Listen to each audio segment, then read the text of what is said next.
भाइयों, अगर आपको इस क्लास की अहमियत जाननी है तो इस वीडियो के सिर्फ क्वेश्चन नंबर 1 और क्वेश्चन नंबर 2 का आंसर बता दो। शुरू के 2 क्वेश्चन एकदम सरल क्वेश्चन है, बस आपको रूल पता होने चाहिए। हेलो एवरीवन, आज आपके लिए ये सीबीएस सब स्टाफ के लिए इंग्लिश के अंदर 10 में से 10 स्कोर करने के लिए important and previous year based question की सीरीज चलाया हूँ। इससे पहले के पार्ट नहीं देखे तो वो भी देख लेना। पार्ट ये 7 है, इससे पहले मैं 6 पार्ट बना चुका हूँ। इसके बाद आप वो सभी पार्ट देख लेना अगर नहीं देखे हो तो। चलिए अब शुरू करते हैं। बताने की कोशिश करो क्वेश्चन नंबर 1। अगर आपसे ये होता है तो वेल एंड गुड, अगर नहीं होता तो ये इंपॉर्टेंट क्वेश्चन की मैं सीरीज चलाया हूँ, सो आप जरूर देखना। अपनी स्क्रीन को पॉज करिए और बताने की कोशिश करिए इसका आंसर क्या होगा। अगर आपको लगता है कि इसके अंदर पार्ट ए के अंदर एरर है तो आप ए प्रेस करना। अगर आपको लगता है कि बी पार्ट के अंदर एरर है तो बी। इसी तरीके से अगर सी में लगता है तो सी ऑप्शन, और डी लगता है तो डी ऑप्शन। अगर आपको इसमें लगे कि इसमें एरर ही नहीं है तो आप ऑप्शन नंबर ई चूज करना। इसी तरीके से आपके एग्जाम में क्वेश्चन देखने को मिलेगा। चलिए बताने की कोशिश करिए। अब मैं बताता हूँ, स्टेटमेंट को पढ़िए और अर्थ निकालिए। 3 parts of this work are still pending. मतलब कि मान लो कोई पार्ट है, मतलब 4 पार्ट है, मान लो उस 4 पार्ट में से 3 पार्ट अभी भी बाकी है, रिमेनिंग है, पेंडिंग है। तो 3 parts of this work still pending. अब आपको समझ में आ रहा होगा कि ये 3 पार्ट जो है ये सब्जेक्ट बनने का काम कर रहा है, और ये सब्जेक्ट जो है वो अनकाउंटेबल नाउन है। तो आपको पता होना चाहिए कि अनकाउंटेबल नाउन के साथ हमेशा सिंगुलर वर्ब यूज होती है, क्योंकि हमें पता ही नहीं है कि वो कितना पार्ट है। तो इसमें आपको हेल्पिंग वर्ब जो है वो सिंगुलर यूज होएगी, लेकिन यहाँ पे प्लूरल यूज हो रही है आर, इसलिए पार्ट सी के अंदर एरर है। इधर राइट आंसर हो जाएगा इज। किस किस का ये वाला आंसर सही था कमेंट करके जरूर बताना। तो पार्ट सी के अंदर एरर है, इधर पार्ट बी नहीं आएगा, आर की जगह इज आएगा, part C. Okay, question number 2 चलिए बताने की कोशिश करिए। मैंने पहले भी बोला था कि question number 1 and question number 2 easy है, बस आपको रूल पता होने चाहिए। स्टेटमेंट को पढ़िए, अपनी स्क्रीन को पॉज करिए, फिर मैं बताता हूं आपको। चलिए अब मैं बताता हूं। The horse and the carriage has been purchased from the local market today. यानी कि जो घोड़ा है और बग्गी है वो आज लोकल मार्केट से खरीदे गए हैं, परचेस्ड किए गए हैं। तो आपको इससे पहले मैंने एक रूल बताया था कि the horse and the carriage. जब एक सेंटेंस ये था कि the horse and the carriage, मतलब कि दोनों जगह आर्टिकल यूज नहीं लेने हैं। लेकिन यहाँ पे देखिए, आप स्टेटमेंट पूरा पढ़िए। इसमें लिखा है the horse and the carriage has been purchased from the local market today. यानी कि घोड़ा और बग्गी जो है वो खरीदे गए हैं। तो क्या एक ही दुकान से घोड़ा और बग्गी मिलते हैं क्या? कभी नहीं मिलते। यानी कि घोड़ा अलग दुकान से मिलेगा और बग्गी अलग दुकान से मिलेगी। तो इसके लिए दा दोनों तरफ यूज होएगा। ये तो करेक्ट हो गया कि हॉर्स से पहले भी दा आएगा और कैरिज से पहले भी दा आएगा। लेकिन जब रूल ये कहता है कि जब 2 सब्जेक्ट हो, यानी कि हॉर्स घोड़ा और बग्गी कैरिज, तो दोनों 2 घोड़े, यानी एक घोड़ा और एक बग्गी है, यानी कि प्लूरल सब्जेक्ट हो गया। मतलब 2 सब्जेक्ट हो गए, एक हॉर्स और एक कैरिज। तो इसके लिए अब हैज यहाँ पे सिंगुलर वर्ब यूज हो रही है, जो कि नहीं होनी चाहिए। समझ में आ रहा है रूल क्या है? तो यहाँ पे क्या यूज होएगा, अब हैव यूज हो जाएगा। तो ऑप्शन नंबर बी के अंदर एरर है, इसलिए part B is a right answer. समझ में आया आपको? चलिए क्वेश्चन नंबर 3 बताने की कोशिश करिए। सिर्फ द करेक्टली स्पेल्ड वर्ड बताना है आपको। एंथुजिज्म। एंथुजिज्म की स्पेलिंग क्या होनी चाहिए? 4 ऑप्शन है, 4 में से आपको डी तो लग ही रहा होगा कि एकदम गलत है, क्योंकि एंथुजिज्म की स्पेलिंग ई से स्टार्ट होती है, ए से स्टार्ट नहीं होती है। अब चलिए इसको करने का आसान तरीका ये होता है कि कॉमन चीज ढूंढो आप। E N T H U, E N T H, E N T H, यहां तक सारे सेम है। अब आ रहा है E N T H E. अब ये वाला आंसर अलग ही दिख रहा है आपको, तो ये तो बिल्कुल भी नहीं होगा ऑप्शन नंबर बी भी। चलिए अब ऑप्शन नंबर ए बचा और सी बचा। इसके अंदर E N T H U, S I E और एस आई ए पता होना चाहिए अपन को। एंथुजियाज्म बोल रहे हैं अपन, तो S I A S M. Option number C is right answer. ठीक है, क्वेश्चन नंबर 4 बताने की कोशिश करिए। अब स्टेटमेंट को पढ़िए अपनी स्क्रीन को पॉज करिए, फिर मैं आपको बताता हूँ। देखिए, आपको मैं 10 क्वेश्चन कराता हूँ और आपकी सीबीआई सब स्टाफ के अंदर भी 10 क्वेश्चन आएंगे। ऐसे 10 क्वेश्चन की मैं 10 पार्ट बनाऊंगा, 10 गुणा 10 बराबर 100। तो आपके पास एक तरीके से 100 इंपॉर्टेंट क्वेश्चन हो जाएंगे। और ऐसे आप कितने पढ़ लो अब चाहे से, क्योंकि अब अगस्त में आपका एग्जाम है और आप अभी से पढ़ने बैठोगे तो बिल्कुल नहीं होगा। इसलिए आप क्वेश्चन देखिए मेरे, और मैं रूल से भी कराता हूँ, रूल भी बताता हूँ आपको, प्रीवियस ईयर क्वेश्चन कराता हूँ, ये आने के चांसेस हाई है इसके। चलिए अब मैं बताता हूँ इसका राइट आंसर क्या होगा। स्टेटमेंट को पढ़ते हैं पहले। Did you tell to your mother that you saw her friend at theatre. Did you tell to your mother, ये पूछ रहा है, that you saw her friend at the theatre, तुमने क्या उसको थिएटर में देखा फ्रेंड के साथ। तो यहाँ पे देखो, डिड यू टेल टू, पढ़ने में पता लग जाएगा आपको। और रूल भी यही कहता है कि टेल और एक वर्ड होता है टोल्ड, इसके साथ हमेशा कभी भी टू यूज नहीं होएगा। तो टेल टू, ये टू हट जाएगा यहां से। एकदम इजी था ये भी, आप में से कई कर भी लिए होंगे इसका आंसर। Option number B is right answer. Question number 5 antonym है। चलिए बताइए और क्वेश्चन करिए।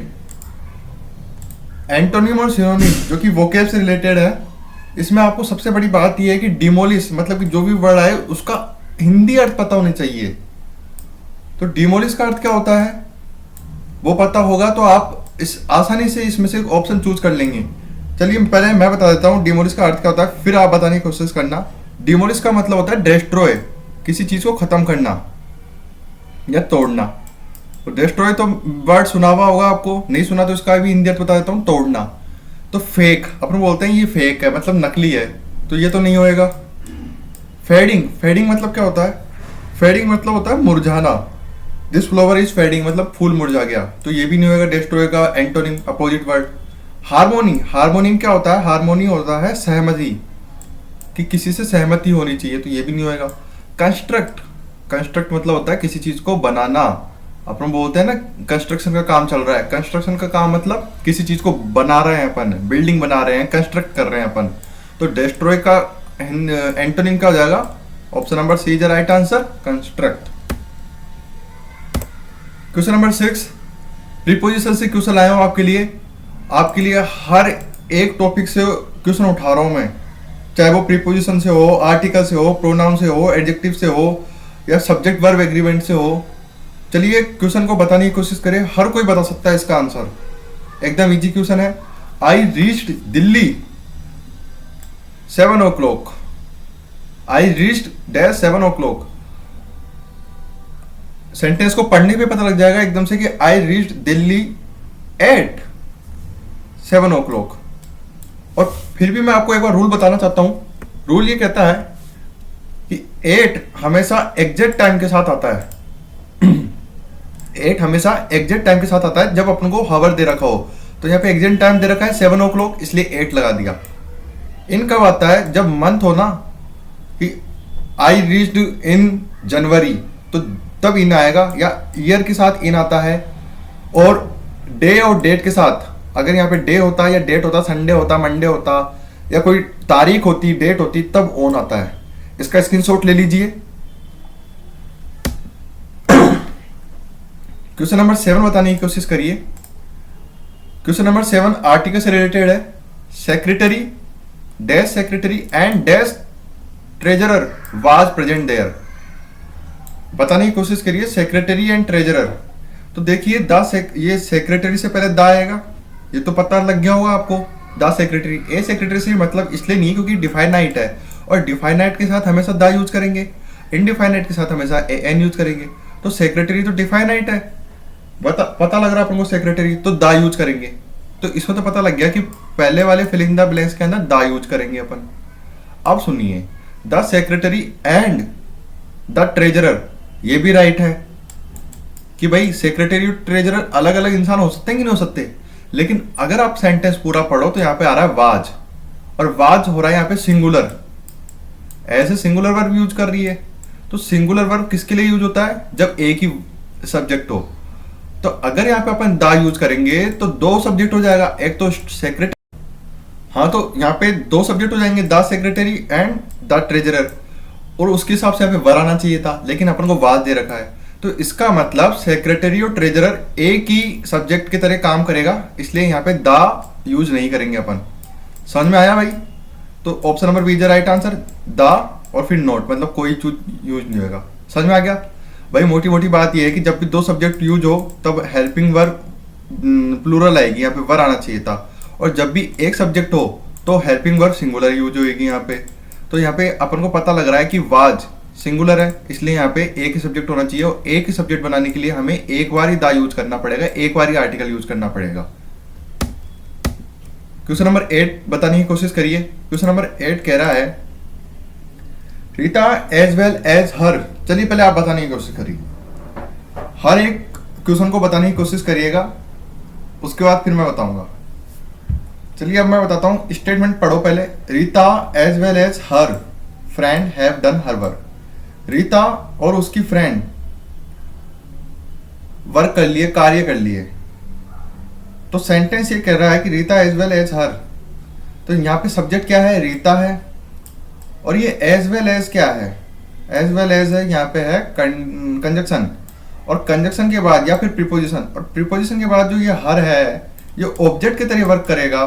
तो ये यहाँ पे सब्जेक्ट बताइए क्या है? रीता है ओनली, और रीता है तो यहाँ पे सिर्फ सिंगुलर है, और सिंगुलर के साथ हमेशा वर्ब भी सिंगुलर आएगी। लेकिन आप पता करिए यहाँ पे वर्ब क्या है, हेल्पिंग वर्ब क्या है? यहाँ पे हैव, और हैव यहाँ पे क्या है? प्लूरल वर्ब है। तो यही चीज गलत है, इसलिए पार्ट सी के अंदर एरर हो जाएगी। हैव की जगह यहाँ पे अपन हैज यूज करेंगे। ठीक है, रूल और बता देता हूं क्या कहता है रूल।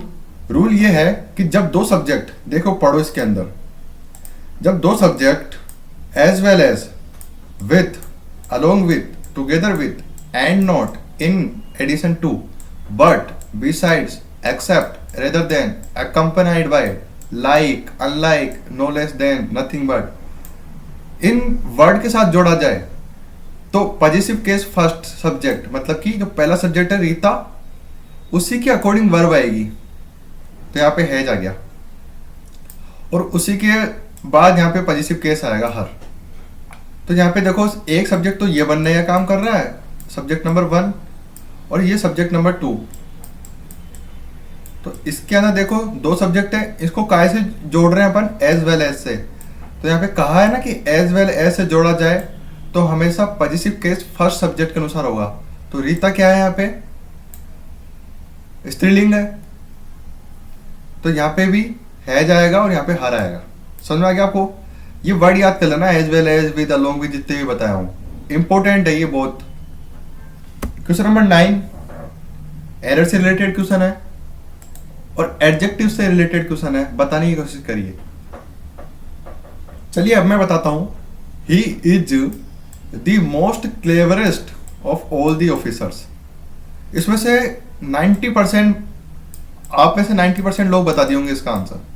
एकदम सिंपल क्वेश्चन है, बार बार पूछा जाता है और इसी में लोग फंसते हैं। रूल ये कहता है कि जब भी सुपरलेटिव डिग्री यूज हो जाए तो उससे पहले मोस्ट नहीं लगाते हैं। क्यों?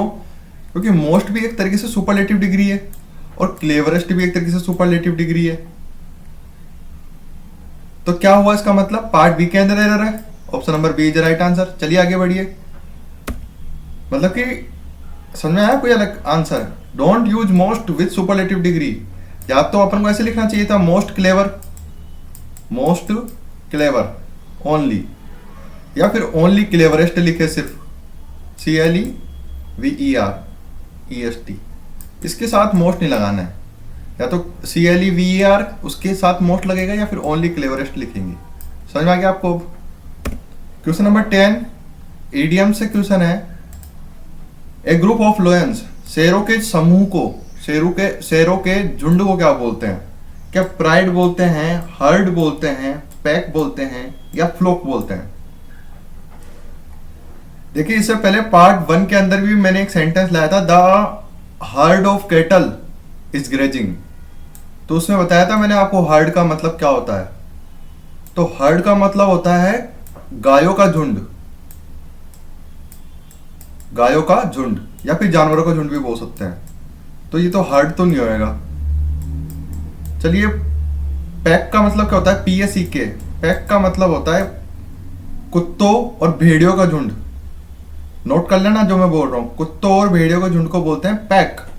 और फ्लोक बोलते हैं भेड़ों, जो सीप्स होती है भेड़, और बर्ड्स पक्षियों के झुंड को फ्लोक बोलते हैं। तो अब आपको पता लग गया होगा इन तीनों में से तो कोई सा ऑप्शन नहीं है, बचा option number A pride. Pride बोलते हैं शेरों के झुंड को। आपसे रिक्वेस्ट यही है कि सारे पार्ट करिए। जैसे कि मैंने बताया कि पार्ट 1 के अंदर मैंने हार्ड का अर्थ हिंदी अर्थ बताया था, तो यहाँ पे आपको पता लग जाता है आपको अभी।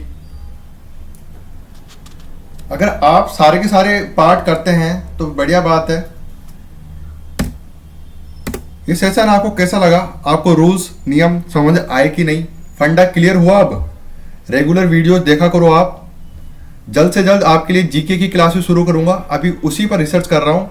आके बाकी क्वेश्चन नहीं कराता हूँ, यहाँ पर जो एग्जाम में आते हैं वही कराऊंगा। इसीलिए सब्सक्राइब करो इस चैनल को, जल्दी से जल्दी 100 से ऊपर पहुंचा दो इस सब्सक्राइबर्स। आपसे सिर्फ एक सब्सक्राइबर और एक कमेंट मांग रहा हूँ। चलिए मिलते हैं एक और नई वीडियो के साथ। जय हिंद।